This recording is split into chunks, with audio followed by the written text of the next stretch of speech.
आइए और मेरे साथ जुड़िए। मैं राहाब की कहानी में लाल रंग के महत्व के पीछे के रहस्य का विश्लेषण और खुलासा करूंगी। राहाब की कहानी विश्वास, मुक्ति और साहस की कहानी है। वह यरीहो में रहने वाली एक महिला थी, जो एक ऐसा शहर था जो इस्राएलियों के वादा किए गए देश की यात्रा के रास्ते में खड़ा था। उसके कार्यों ने न केवल उसका अपना भाग्य बदल दिया, बल्कि इतिहास का रुख भी बदल दिया। इस्राएली जासूसों की मदद करके राहाब ने विश्वास का एक साहसिक कदम उठाया, जो अंततः उसके उद्धार की ओर ले गया।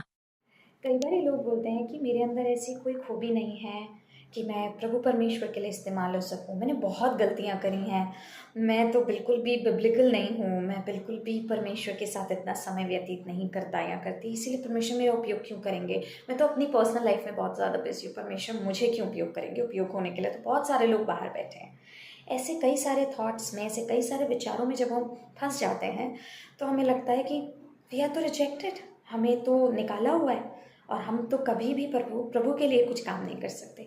आज उन्हीं लोगों से मैं बात करना चाहती हूँ, क्योंकि अगर आपको ऐसा लगता है तो यीशु मसीह की हिस्ट्री पे जाइए।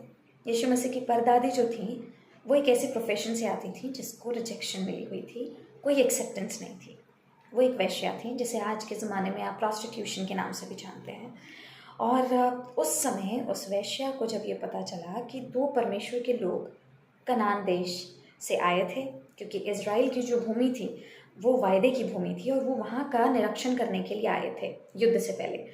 तो जब वो वहाँ आते हैं तो वो लेडी यानी कि राहाब उनको पनाह देती है अपने घर के अंदर, उनको छुपाती है क्योंकि राजा के सैनिक आ जाते हैं उनको ढूंढने के लिए, और तब वो लेडी उनकी सुरक्षा करती है।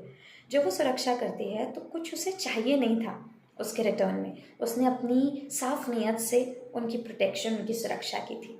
उसके बाद जब वो लोग जा रहे होते हैं, दोनों जासूस उस जगह से जा रहे होते हैं, तो कहते हैं कि जिस खिड़की से तूने हमें उतारा है, इस खिड़की में लाल रंग की डोरी बांध देना, और हम जितने लोग तेरे घर के अंदर होंगे उनकी सुरक्षा करेंगे, तेरे घराने समेत तेरी सुरक्षा करेंगे। और इस वादे के साथ उसे छोड़ जाते हैं। उसके बाद जब वो लोग वापस आते हैं तो राहाब उनके वादे पर भरोसा करती है और अपनी खिड़की में लाल रंग की डोरी टांग देती है। आपको पता है वो लाल रंग की डोरी का महत्व क्या है? वो लाल रंग की डोरी हमें प्रभु यीशु मसीह यानी कि उस पवित्र मेमने के लहू की तरफ लेके जाती है, जिससे हम शुद्ध हुए हैं, पाक हुए हैं। इससे कोई फ़र्क नहीं पड़ता कि आपने अपने पास्ट में क्या किया, आपके अतीत में क्या हुआ है। फ़र्क सिर्फ इतना पड़ता है कि आज आपके वर्तमान में आप परमेश्वर के लिए क्या फ़ील करते हैं। अगर आप चाहते हैं कि आप परमेश्वर की लिए, उसकी परमेश्वर की प्रशंसा के लिए कुछ करें, आपका अतीत परमेश्वर को मैटर नहीं करता, आपका दिल परमेश्वर के लिए सबसे ज़्यादा इम्पॉर्टेंट है। आप अपना दिल साफ रखिए, प्रभु आपका इस्तेमाल करेंगे। और कभी भी डाउट आए तो एक बार ही देखिए, क्योंकि राहाब की लाइफ को वहाँ से परमेश्वर ने पूरी तरीके से चेंज कर दिया, पूरी तरीके से उसको बदल दिया। और हमें ये दिखाई देता है कि राहाब की शादी सलमोन से होती है और सलमोन के घराने से यीशु मसीह का जन्म होता है। तो आप सोच के देखिए कि किस तरह से परमेश्वर रिजेक्टेड लोगों को इस्तेमाल करते हैं, जिन्हें सोसाइटी रिजेक्ट कर देती है पापों की वजह से, उनके काम की, उनके अतीत की वजह से, लेकिन परमेश्वर उनका दिल देखता है और उन्हें उठाता है और उन्हें इज्जत देता है।